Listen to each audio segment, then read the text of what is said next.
छोड़ा नीचे वाला हो, छोड़ा हो और छोड़ा नो, वहाँ पर है। अरे उसको हटाओ ना। हाँ वो आगे कर दो, छोड़ दो।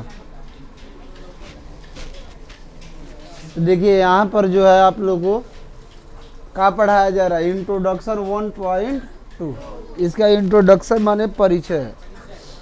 तो क्या कह रहा है कि अभाज्य संख्या प्राइम नंबर क्या है। तो क्या बताया गया था कि एक से का बड़ी और एक को छोड़कर वह संख्या जो केवल, उसे क्या कहते हैं, कहें कि 2, 3, 5, 7, 11 जो भी आएगा कि तो अपने से कटेगा, नहीं तो 1 से कटेगा। इसीलिए कह रहा है 1 को छोड़कर वह संख्या जो केवल, तो ये पहले भी पढ़ चुके हैं, ज़्यादा रिपीट नहीं करेंगे। यहाँ पर है स्व अभाज्य संख्या।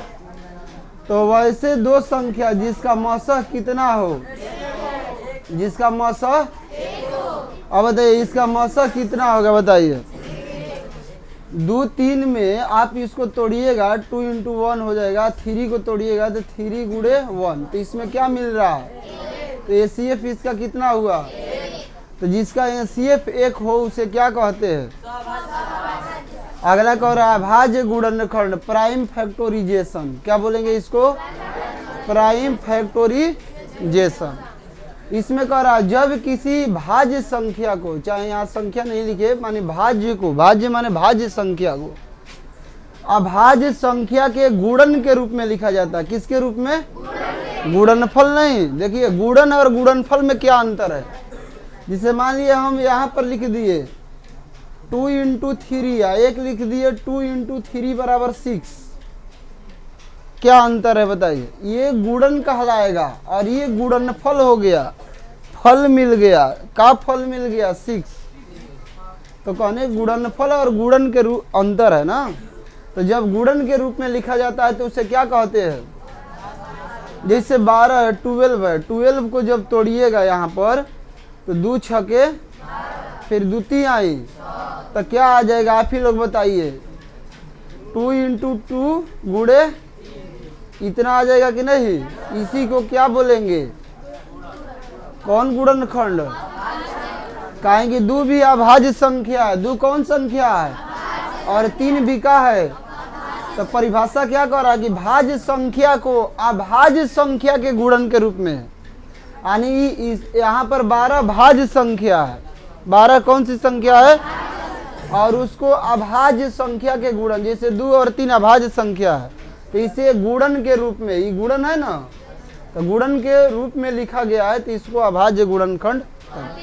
अगला कह रहा है कि वृक्ष विधि द्वारा, कौन विधि द्वारा, tree method by PEF। PF के मतलब क्या हुआ, प्राइम फैक्टोरिजेशन। तो बताइए जब किसी भाज्य संख्या को, यहाँ एक प्रतिबंध है, चित्रवत। चित्रवत के मतलब क्या हुआ, फिगर द्वारा। फिगर कंटिन्यू, यानी क्रमबद्ध माने कंटिन्यू तरीका से क्या करके गुणन के रूप में लिखा जाता है। समझने का कोशिश कीजिए ध्यान से। क्या प्रश्न कह रहा है कि भाज्य संख्या को चित्रवत क्रमबद्ध तरीका से और क्या करेंगे, डिवाइड करेंगे और गुणन के रूप में लिखा जाएगा, तो उसे क्या कहेंगे, वृक्ष विधि द्वारा अभाज्य गुणनखंड। जैसे 12 का देखिए, यहाँ पर 12 को हम 2 से इसको एक फिगर बना दिए, एक तरफ फिगर है कि नहीं है, तो 2 ले भागा देंगे तो कितना आ जाएगा, फिर 2 ले भागा देंगे कितना आ जाएगा। तो आप ही लोग बताइए कि चित्रवत बना है कि नहीं बना है और क्रमबद्ध तरीका से बना। ये नहीं कि 12 पे से एक बार 3 लिखा गया, उसको कंटिन्यू करके विभाजित कर रहे हैं। क्या कर रहे हैं, 2 ले इसमें भागा दे रहे हैं, फिर 2 से भागा दे रहे हैं, तो 3 आ गया, 3 आ गया। तो इसको क्या लिख सकते हैं बताइए, 2 × 2 × बताइए। तो आप बताइए पूरा समझ में आया कि नहीं आया। तो अभाज्य गुण, इसमें 2 नया चीजें है नहीं। तो अभाज्य गुणनखंड किसे कहते हैं, तो कि जब किसी संख्या को अभाज्य संख्या के गुणन के रूप में लिखा जाता है तो उसे अभाज्य गुणनखंड। और वृक्ष विधि वही है, अभाज्य गुणनखंड है, लेकिन उसे चित्रवत जब लिखेंगे तो उसे क्या कहते हैं, वृक्ष विधि द्वारा अभाज्य गुणन एक दे रहे, अभी आप लोग बनाइए, वृक्ष विधि से बनाइए। तो इसको आप लोग जो है यहाँ पर बनाइए